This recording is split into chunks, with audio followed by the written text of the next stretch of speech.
Microsoft word के बारे में सीखेंगे। उसमें कैसे हम अपना डॉक्यूमेंट तैयार करते हैं, किस प्रकार से हम अपना रिज्यूम तैयार करेंगे, कौन सी फॉर्मेटिंग किस जगह काम आती है, ये सारे क्वेश्चनों के आंसर आपको वहाँ पर मिलने वाले हैं। और आरएससीआईटी एंड और कंपटीशन एग्जाम के अंतर्गत पूछे जाने वाले सभी प्रश्नों का आंसर यहाँ पर मौजूद होगा, तो ध्यान से देखिए वीडियो को। चलिए शुरू करने वाले हम माइक्रोसॉफ्ट वर्ड अपने कंप्यूटर में स्टार्ट कैसे करते हैं। सबसे पहला क्वेश्चन यही रहता है, आप स्टार्ट बटन पर क्लिक करेंगे और आप यहाँ लिखेंगे विनवर्ड, WINWORD। विनवर्ड आपने जैसे ही यहाँ पर लिखा, विनवर्ड लिखने के बाद में आपको यहाँ माइक्रोसॉफ्ट वर्ड दिखाई देने लग जाएगा। मैं यहाँ क्लिक कर दूंगा, ये 2019 का आइकन है। मैं यहाँ क्लिक कर दूंगा, ये 2010 का आइकन है, क्योंकि मेरे कंप्यूटर में दोनों माइक्रोसॉफ्ट वर्ड पड़े हुए हैं। हम 2019 सीखेंगे, तो देखिए आपको अगर बिल्कुल प्रॉपर सर्च करना है तो स्पेस लगा के मैं यहाँ लिखूंगा 2019, तो मेरे कंप्यूटर के अंदर मुझे माइक्रोसॉफ्ट वर्ड 2019 मिल गया। मैं यहाँ क्लिक कर दूंगा, जैसे ही मैं क्लिक करूंगा अभी माइक्रोसॉफ्ट वर्ड 2019 मेरे कंप्यूटर में ओपन हो जाएगा। चलिए अब आप देख रहे हैं ये एक छोटी स्क्रीन खुल के आई है। तो आपको यहाँ पर 3 बटन मिलते हैं बगल में। ये मिनिमाइज का है, ये restore and down and maximise. ठीक है, तो अभी मैं इसे मैक्सिमाइज करूंगा क्योंकि ये कम हिस्से में दिखाई दे रहा है। जैसे ही मैंने मैक्सिमाइज किया तो ये फुल पेज पे आपको दिखाई देने लग रहा है। माइक्रोसॉफ्ट वर्ड 2019 की विशेषता यह है कि जैसे ही आप इसे ओपन करते हैं तो आपको डायरेक्ट यहाँ पर कोई एक ब्लैंक पेज ओपन होकर के नहीं मिलेगा। जैसे माइक्रोसॉफ्ट वर्ड 2010 में एक ब्लैंक पेज मिला करता था, यहाँ पर एक ब्लैंक पेज आपको नहीं मिलेगा। यहाँ कुछ टेम्पलेट दिखाई देंगे और जिस जगह ये टेम्पलेट दिखाई देते हैं इससे हम वेलकम पेज कहते हैं। ठीक है, क्योंकि आपके लिए प्रश्न आ जाता है डायरेक्ट कभी कभी जब आप माइक्रोसॉफ्ट वर्ड ओपन करते हैं तो जिस पेज पे आपको कुछ टेम्पलेट्स दिखाई देते हैं, ब्लैंक डॉक्यूमेंट भी दिख रहा है, देखो हमें यहाँ पे एक अवार्ड सर्टिफिकेट बनाने के लिए दिख रहा है, वेलकम टू वर्ड दिख रहा है यहाँ पे, और दुनिया भर के हमें टेम्पलेट नज़र आ रहे हैं। यहाँ पे आप देख सकते हैं नीचे कई सारे तैयार टेम्पलेट हैं। आप इनमें से किसी भी टेम्पलेट को जो आपकी ज़रूरत का है उससे क्लिक करके लेंगे और आप एडिट करके अपने खुद के उपयोग का बना सकते हैं उसे। इसे हम वेलकम पेज कहते हैं। ठीक है ना, अभी मैं यहाँ पर एक ब्लैंक डॉक्यूमेंट क्रिएट करने वाला हूँ। तो मैंने यहाँ से देखो इधर रिसेंट फाइलें भी आपको नज़र आ रही हैं। अगर आप कोई अपनी पहली कोई फाइल ओपन करना चाहते हैं तो आप वो भी कर सकते हैं।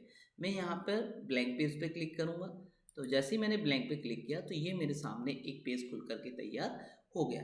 अभी मैं देखने वाला हूँ कि ये जो पेज मेरे सामने आया है इस पेज में हम जो सीखने वाले हैं वो देखेंगे।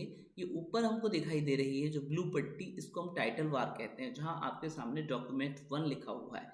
ठीक है, जब से हम अपने फाइल को कोई भी नाम देते हैं तो वहां पर कोई ना कोई दूसरा नाम आ जाएगा। अभी आपके सामने एक प्रश्न बनता है कि जब हम माइक्रोसॉफ्ट वर्ड ओपन करते हैं तो फाइल का डिफ़ॉल्ट नेम क्या होता है, मतलब अपने आप कंप्यूटर उसे कौन सा नाम देता है।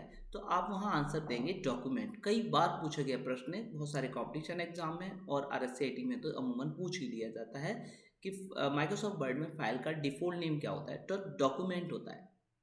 एक और क्वेश्चन बनता है माइक्रोसॉफ्ट वर्ड के अंतर्गत फाइल का एक्सटेंशन नेम क्या होता है। जैसे आपने अगर नाम दिया फाइल को एक्सेल, क्योंकि एक्सेल जैसे ही आप नाम देते हैं फाइल को तो एक्सेल वहाँ पर उसके पीछे लग जाएगा .docx, वो उसका एक्सटेंशन नेम होता है। हम सब के एक्सटेंशन नेम सीखेंगे, माइक्रोसॉफ्ट एक्सेल भी सीखेंगे, माइक्रोसॉफ्ट पावर पॉइंट भी सीखेंगे। अभी माइक्रोसॉफ्ट वर्ड का एक्सटेंशन नेम आपको समझ में आना चाहिए, तो क्या है .docx। ठीक है, तो ये आपका फाइल का एक्सटेंशन नेम रहेगा। फिर एक प्रश्न बनता है आपके सामने कि ऊपर ही ऊपर दिखाई देने वाली पट्टी क्या कहलाती है, वो आपको टाइटल बार कहलाती है। टाइटल बार के लेफ्ट में आपको कुछ बटन मिलेंगे, इसे हम क्विक एक्सेस टूल बार कहते हैं। ये जो दिखाई दे रहा है आपको यहाँ पर, ये क्विक एक्सेस टूल बार है। ठीक है, और फिर आप इधर इधर नज़र डालेंगे राइट हैंड की तरफ, तो यहाँ पर देखो हमें 3 बटन मिल रहे हैं। एक ये मिनिमाइज है, ये रिस्टोर एंड डाउन का है, जो मैंने आपको बताया था कि जैसे आपको अगर ये कुछ तरीके से आपको दिखाई दे रहे हैं ना, हम अपनी मतलब फाइल को इस वे में देख सकते हैं। जैसे मैं देखो ये वाले हिस्से में करूं तो आधे में चली गई फाइल मेरी। मैं अगर वापस यहाँ पे क्लिक कर दूं तो मेरी फाइल पूरी प्रॉपर शो हो जाएगी, है ना, मैक्सिमाइज भी शो हो जाएगी। और आप जैसे इस तरीके से फाइल को अपनी को करके, और आप ऐसे कम ज़्यादा भी कर सकते हैं माउस से क्लिक करके। जब मैं मैक्सिमाइज पे क्लिक करूँगा तो मेरी फाइल पूरी फुल स्क्रीन हो जाएगी। यहाँ पर ये क्लोज है, मैं अपने पेज को अगर क्लोज करना चाहता हूँ तो यहाँ पे क्लिक करते ही मेरी फाइल क्लोज हो जाएगी। इस जगह पे दिखाई दे रहा है मेरे को जो बटन, ये रिबन और डिस्प्ले को रिबन को दिखाने और नहीं दिखाने का ऑप्शन है। आपको यहाँ देखो 3 ऑप्शन मिलेंगे। एक तो रिबन ऑटो हाइड हो जाएगी यहाँ पे, एक शो टैब्स, क्या होगा, रिबन तो गायब हो जाएगी लेकिन आपके टैब दिखाई देते रहेंगे। यहाँ पर क्लिक कर देंगे आप तो आपकी रिबन भी चली जाएगी, टैब भी चले जाएंगे। देखिए मैं करके दिखाता हूँ। यहाँ पे जैसे ही मैंने क्लिक किया तो देखो रिबन भी गायब हो गई और टैब भी गायब हो चुके हैं। वापस मैं इसी बटन पे क्लिक करके और मैं रिबन और टैब को यहाँ पर वापस ले करके आ सकता हूँ। तो मैं कहाँ क्लिक करूँगा, शो टैब एंड कमेंट्स, तो यहाँ पर क्लिक करते ही पूरी रिबन मेरी वापस शो हो जाएगी। अगर मैं यहाँ क्लिक कर दूँ शो टैब्स तो क्या होगा, रिबन गायब हो जाएगी और टैब मुझे दिखाई देते रहेंगे। तो आप दोस्तों इस तरीके से क्या है, कभी कभी ऐसा हो जाता है कुछ स्टूडेंट के साथ में कि वहाँ रिबन गायब हो चुकी है, फिर वो ढूंढते हैं, ऊपर जाके क्लिक करते हैं तो रिबन दिख जाती है, फिर देखते हैं तो फिर रिबन गायब हो जाती है, बड़े इरिटेट होने लगते हैं। तो देखो ऐसा नहीं होना चाहिए कंप्यूटर में, आपको पता होना चाहिए, आप अपनी मर्जी से भली रिबन को हाइड करो या अनहाइड करो, ये आपकी मर्जी होना चाहिए। ऐसा नहीं होना चाहिए कि हमें पता ही नहीं है वो क्यों ऐसा हो रहा है, ये गलत है। चलिए मैं यहाँ पे वापस इसे कंप्लीट शो कर देता हूँ, ये हमारी रिबन यहाँ पे कंप्लीट शो हो रही है। तो आपको इधर का भी समझ में आ गया, ये भी समझ। अब आप देख रहे हैं एक और प्रश्न बनता है, RSCIT में पूछा गया है और भी जगह पूछा जाता है। मैं आपको बार बार कह रहा हूँ सब जगह के लिए ये वीडियो आपके लिए उपयोगी है, और ज़्यादा नहीं तो आप अपने घर में या ऑफिस में कोई माइक्रोसॉफ्ट वर्ड का काम करते हैं उसके लिए तो बहुत ज़्यादा उपयोगी है ही, क्योंकि बिल्कुल सरल भाषा में आपको बताया दे रहा हूँ, बिल्कुल देसी तरीके से। तो आप देखिए एक प्रश्न आता है आपके लिए, पूछ लेता है जब आप माइक्रोसॉफ्ट वर्ड ओपन करते हैं तो डिफ़ॉल्ट कौन सा टैब ओपन मिलता है। अब सबसे बड़ी बात, हमें पहले टैब का पता होना चाहिए, टैब कौन सा है। तो देखिए ये आपका फाइल टैब है, ये आपका इधर देखेंगे तो ये होम टैब है, ये इंसर्ट टैब है, design, layout, reference, mailing, review, view. इस तरीके से आपके ये सब जो ऊपर आपको ब्लू पट्टी पे वाइट वाइट जो अक्षरों में लिखे हुए दिखाई दे रहे हैं, इनको हम टैब्स कहते हैं।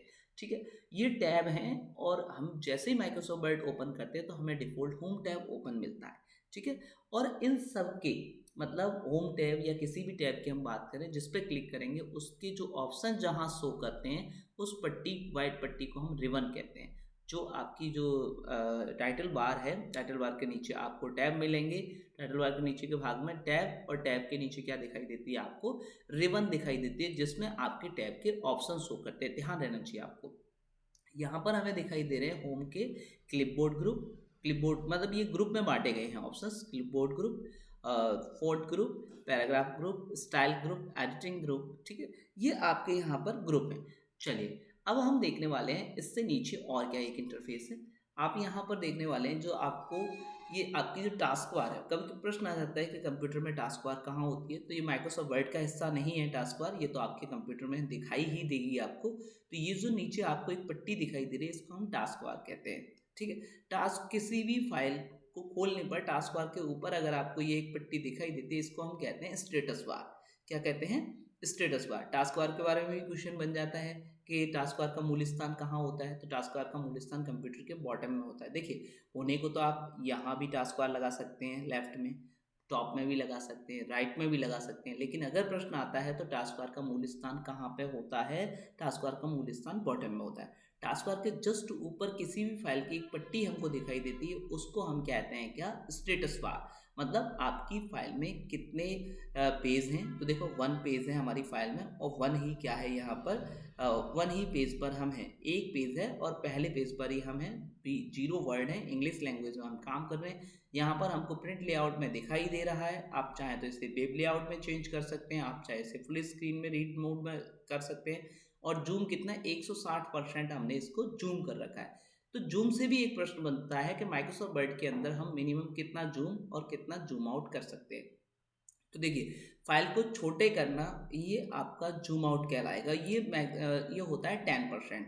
कितना होता है ये आपका 10% होता है जूम, और मैक्सिमम की अगर हम बात करें जूम इन की, जूम आउट तो होता है 10% और जूम इन कहें तो ये होता है आपका कितना, 500%। देखिए 500%।